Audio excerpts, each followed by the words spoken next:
Assalamualaikum warahmatullahi wabarakatuh. Kami dari kelompok 1 mata kuliah kurikulum dan pembelajaran dengan dosen pengampu Bapak Imron Rosidi. Di sini kami akan membahas mengenai sejarah perkembangan kurikulum pendidikan agama Islam di Indonesia.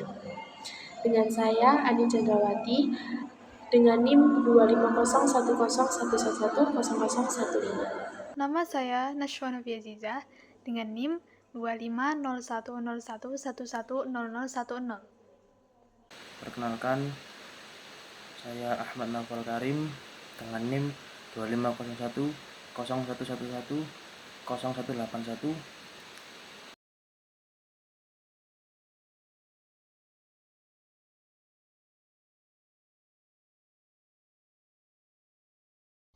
Latar belakang munculnya kurikulum pendidikan agama Islam di Indonesia. Dalam hal ini dibagi menjadi 3 poin utama, yakni secara filosofis, secara yuridis, dan secara historis. Yang pertama adalah secara filosofis. Kurikulum pendidikan agama Islam disusun berdasarkan pandangan bahwa manusia di Indonesia ini bukan hanya makhluk yang berpikir secara rasional saja, tetapi juga sebagai makhluk religius. Artinya, pendidikan tidak cukup hanya mengembangkan kemampuan berpikir, tetapi juga nilai sikap, nilai, dan keterampilan yang ia miliki.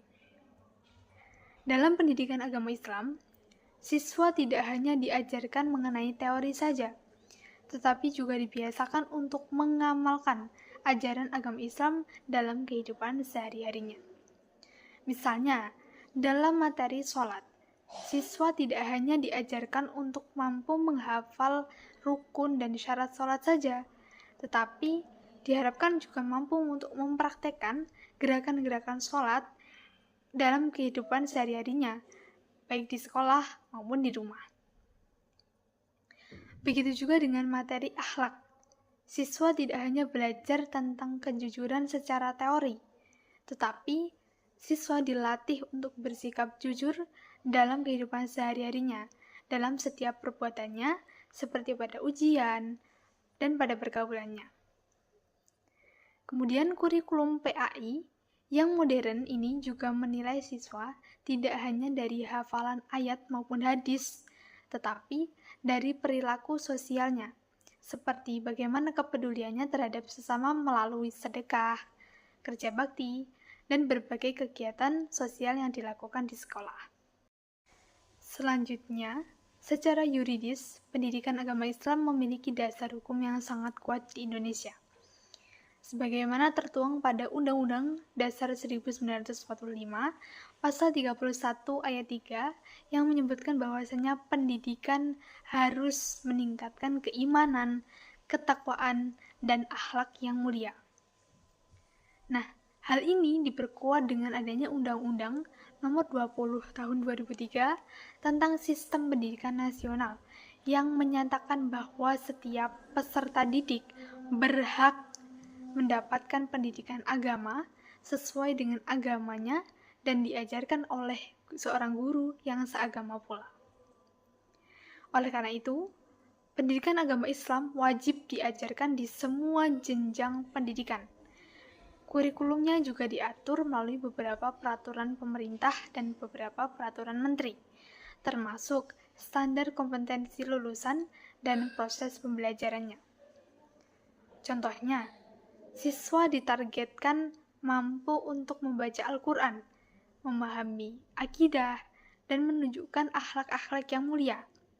Sementara, para guru PAI harus memiliki kualifikasi dan sertifikasi sesuai aturan. Selanjutnya, latar belakang terbentuknya kurikulum pendidikan agama Islam secara historis.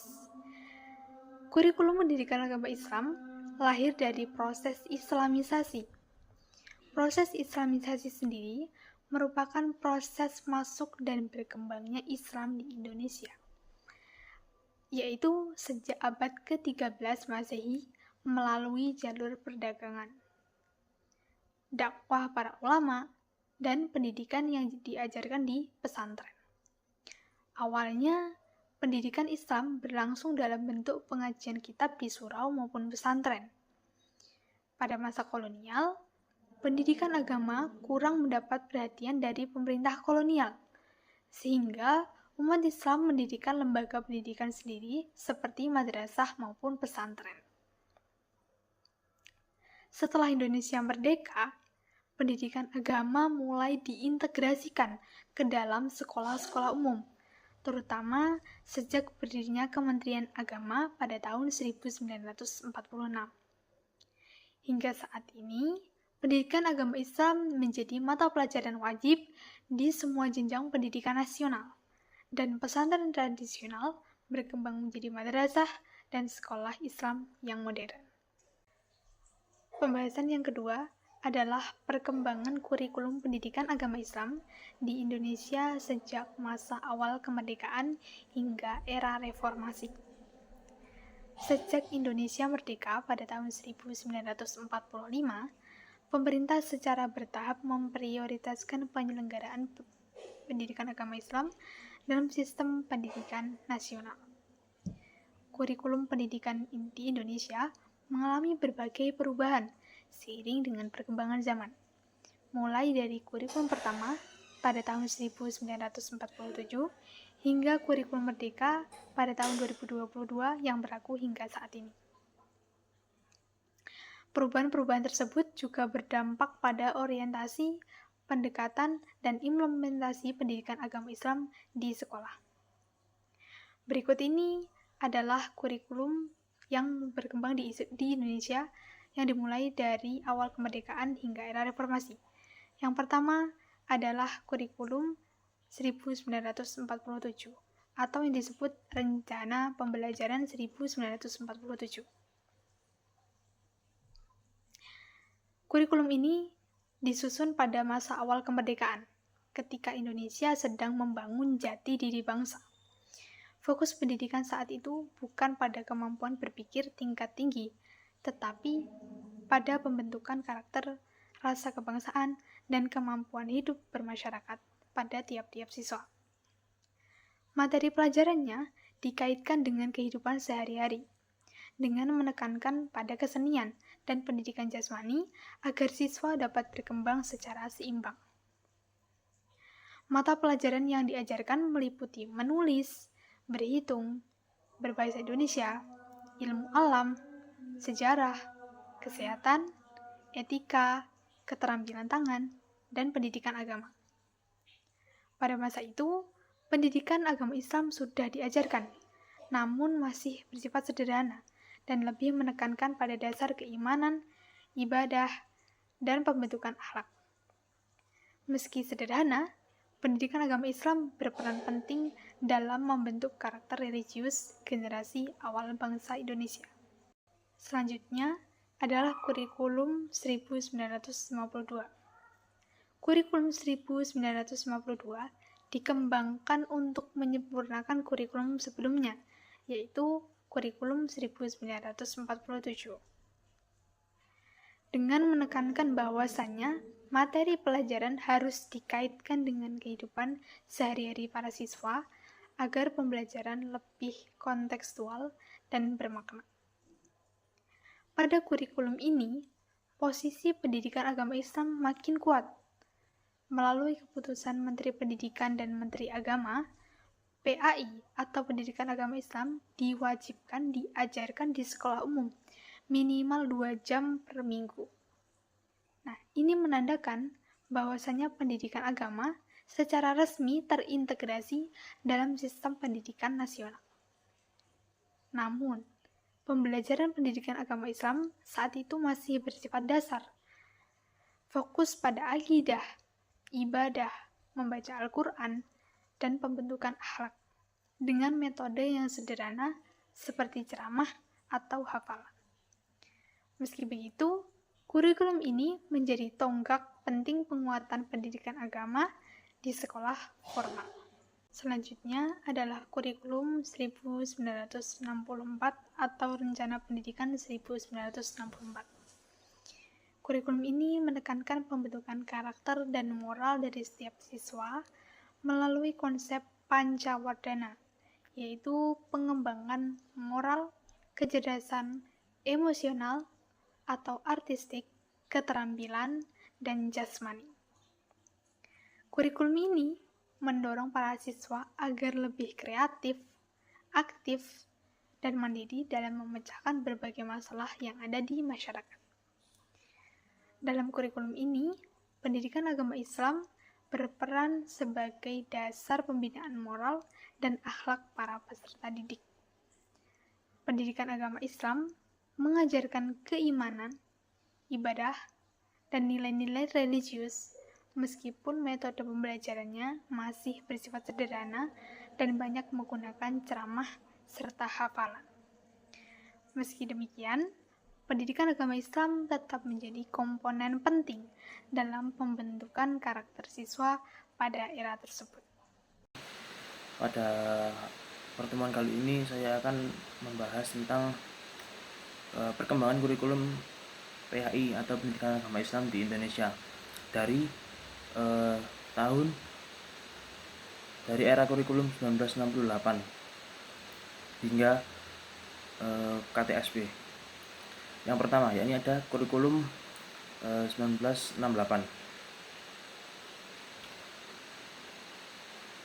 Kurikulum 1968 disusun pada masa awal Orde Baru dengan tujuan memperkuat rasa cinta tanah air, meningkatkan kecerdasan, keterampilan, moral, budi pekerti, dan juga keyakinan beragama.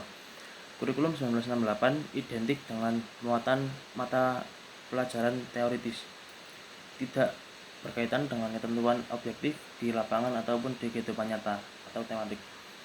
Adapun metode pembelajaran yang digunakan pada kurikulum ini sangat tergantung oleh ilmu pendidikan dan psikologi pada akhir tahun 1960-an. Kemudian ada kurikulum 1975, yakni perubahan pada kurikulum ini sangatlah signifikan terjadi pada kurikulum ini ataupun kurikulum 1975 yang memusatkan perhatian pada pendekatan manajemen berbasis tujuan. Menurut Sudarsono di karyanya pada tahun 2015, tujuan dari kurikulum ini adalah untuk memperbaiki efektivitas dan juga efisiensi dalam pendidikan dengan penataan tujuan pembelajaran yang lebih terukur dan juga jelas. Namun, kurikulum ini juga menerima kritik karena beban administratif yang cukup besar bagi para guru yang diwajibkan untuk mencatat rincian pencapaian dari setiap kegiatan pembelajaran. Kemudian ada kurikulum 1984. Nah, di mana kurikulum 1984 ini menghadirkan pendekatan keterampilan proses yang menempatkan siswa sebagai aktor utama dalam pendidikan. Nah, akan tetapi dalam prakteknya sejumlah sekolah mengalami kesulitan dalam memahami dan menerapkan gagasan ini secara efektif. Mayoritas institusi pendidikan masih lebih terbiasa dengan cara-cara pengajaran yang tradisional. Nah, pendidikan agama Islam mulai diarahkan pada pemahaman proses keagamaan, bukan hanya hafalan materi. Kemudian ada kurikulum 1994 dan suplemen 1999. Nah, kurikulum 1994 ini merupakan upaya integrasi berbagai unsur kurikulum sebelumnya. Kurikulum ini memuat materi yang sangat padat karena adanya tekanan dari berbagai kelompok kepentingan agar isu tertentu dimasukkan ke dalam kurikulum. Nah, akibatnya kurikulum ini dianggap overload dan kurang efektif dalam pelaksanaan pembelajaran, termasuk dalam mata pelajaran pendidikan agama Islam. Kemudian ada kurikulum 2004 ataupun kurikulum berbasis kompetensi. Nah, kurikulum ini merupakan menekankan pada penguasaan kompetensi tertentu oleh siswa, di mana sekolah memberikan wewenang untuk menyusun silabus sesuai dengan kebutuhan sehingga lebih fleksibel dan adaptif terhadap perubahan yang terjadi di masyarakat. Kemudian ada kurikulum 2006. Nah, di mana kurikulum 2006 ini menyerupakan penyempurnaan dari KBK ataupun kurikulum 2004 dengan memberikan kewenangan yang lebih besar kepada sekolah untuk menyusun kurikulum. Nah, di mana orientasi pembelajaran tetap pada pencapaian kompetensi, namun pelaksanaannya disesuaikan dengan karakteristik peserta didik dan lingkungan sekolah. Nah, dalam PAI sendiri, pendekatan pembelajaran mulai lebih kontekstual dan juga berbasis kebutuhan peserta didik. Baik, setelah penjelasan sebelumnya mengenai perkembangan kurikulum di Indonesia, pada bagian ini saya akan melanjutkan dengan pembahasan mengenai kurikulum 2013, kurikulum merdeka, serta dampak kurikulum terhadap pembelajaran pendidikan agama Islam di Indonesia.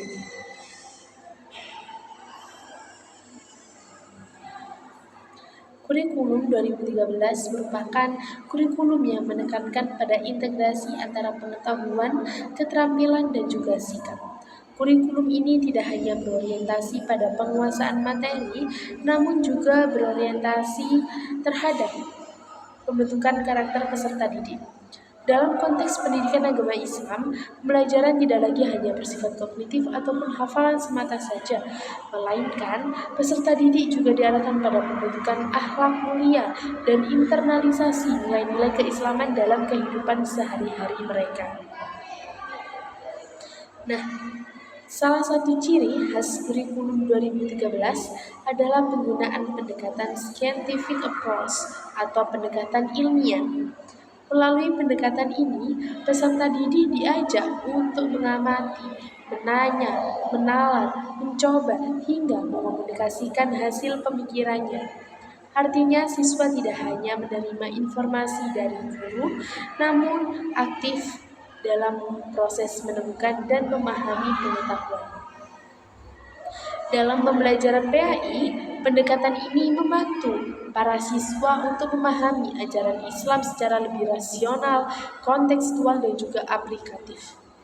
Selanjutnya, kurikulum merdeka. Kurikulum merdeka hadir sebagai bentuk penyempurnaan sekaligus respon terhadap tantangan zaman yang semakin kompleks. Kurikulum ini berfokus pada penguatan kemampuan dasar seperti literasi, numerasi, dan juga karakter. Literasi dalam konteks ini tidak hanya sekedar kemampuan dalam membaca, namun juga kemampuan dalam memahami, menganalisis, dan juga merefleksikan informasi secara kritis. Dalam pembelajaran pendidikan agama Islam, kurikulum merdeka menekankan penguatan moderasi beragama, kontekstualisasi ajaran Islam dalam kehidupan sehari-hari, serta pelaksanaan proyek penguatan profil pelajar Pancasila. Pembelajaran menjadi lebih fleksibel dan juga berdiferensiasi sehingga guru dapat menyesuaikan metode dengan kebutuhan dan karakteristik peserta didik. Dengan demikian, terjadi pergeseran paradigma dari pembelajaran berpusat pada guru menuju pembelajaran yang berpusat pada peserta didik. Nah, secara umum perkembangan kurikulum di Indonesia itu menunjukkan perubahan dari pendekatan yang normatif dan cenderung doktrinal menuju pendekatan berbasis kompetensi, karakter, dan juga kontekstualisasi nilai. Pendidikan agama Islam juga tidak lagi hanya berfungsi sebagai mentransfer pengetahuan agama, namun juga sebagai sarana pembentukan kepribadian yang utuh dan seimbang antara aspek intelektual, spiritual, dan juga sosial. Adapun perubahan kurikulum tersebut tentu membawa dampak terhadap pembelajaran pendidikan agama Islam. Dampak dari sisi positif yang pertama, yaitu kurikulum baru dirancang untuk melengkapi kekurangan kurikulum sebelumnya. Metode pembelajaran menjadi lebih partisipasif dan juga interaktif. Guru didorong untuk memanfaatkan teknologi serta strategi pembelajaran yang lebih variatif sehingga siswa lebih aktif dan tidak lagi hanya menjadi pendengar yang pasif saja. Yang kedua, adanya penyesuaian dengan tuntunan perubahan zaman.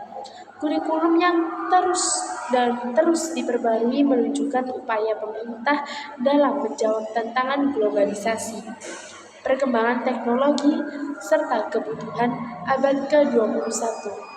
Peserta didik dilatih untuk memiliki kemampuan berpikir kritis, kreatif, komunikatif, dan kolaboratif. Dalam pendidikan agama Islam, hal ini tampak pada penekanan moderasi dalam beragama dan penguatan karakter kebangsaan. Ketiga, semakin kuatnya posisi pendidikan agama dalam sistem pendidikan nasional. Pendidikan agama kini memiliki kedudukan yang lebih kokoh secara yuridis dan juga struktural, sehingga menjadi bagian penting dalam membentuk manusia Indonesia yang beriman, bertakwa, dan juga memiliki akhlak yang mulia. Dampak positif yang keempat, yaitu meningkatnya kesadaran akan pentingnya pendidikan berkarakter.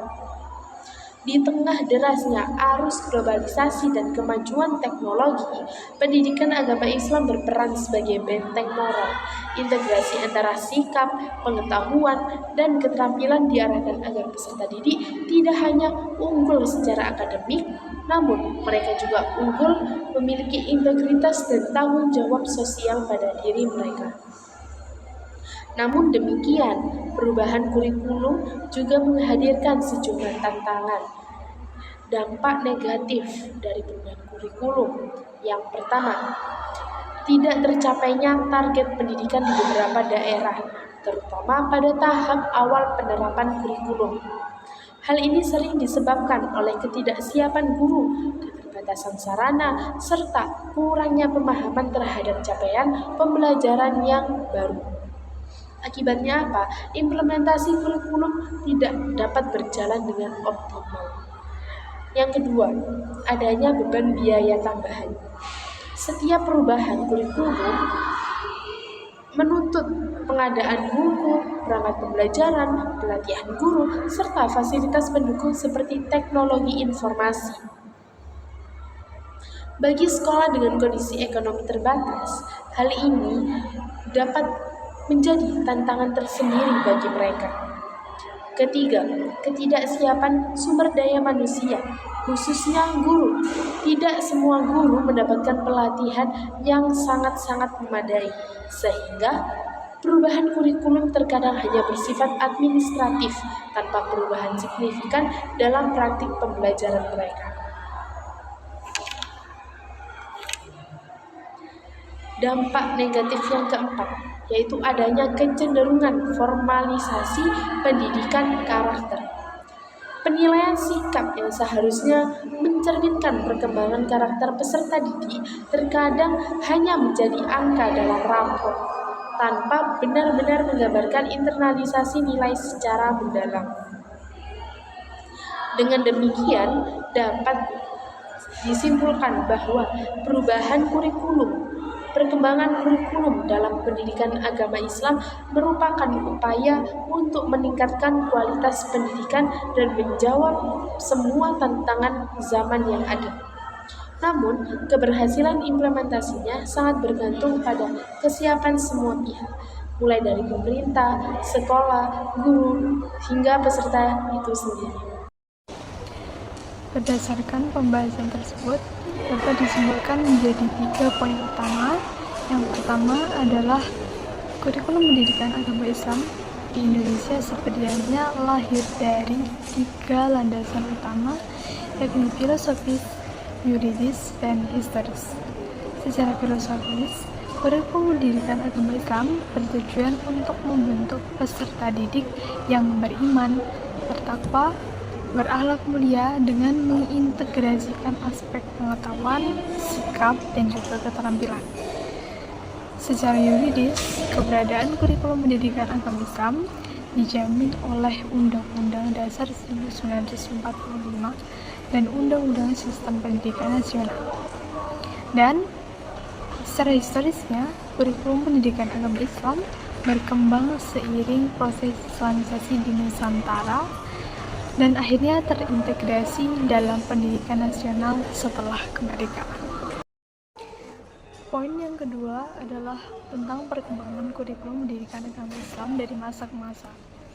Kurikulum pendidikan agama Islam terus mengalami perubahan dari masa ke masa, mulai dari kurikulum awal pasca kemerdekaan seperti rencana pembelajaran pada tahun 1947 sampai kurikulum merdeka pada tahun 2022 sampai sekarang ini. Perubahan ini mencerminkan respons terhadap perkembangan sosial, politik, ilmu pengetahuan, dan kebutuhan masyarakat.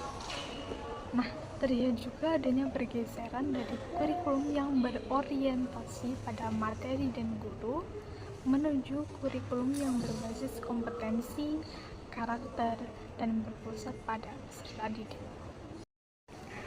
Dan poin yang ketiga adalah dampak perubahan kurikulum terhadap pembelajaran pendidikan agama Islam. Perubahan kurikulum pendidikan agama Islam membawa dampak yang positif, seperti halnya pembelajaran yang dilakukan lebih relevan dengan perkembangan zaman, semakin kuatnya posisi pendidikan agama, dan meningkatnya perhatian terhadap pendidikan karakter. Namun, di sisi lain, perubahan kurikulum juga menimbulkan beberapa tantangan, seperti ketidaksiapan guru dan sarananya, beban biaya tambahan, kesenjangan mutu pendidikan, serta kecenderungan pendidikan karakter yang hanya bersifat formalitas semata.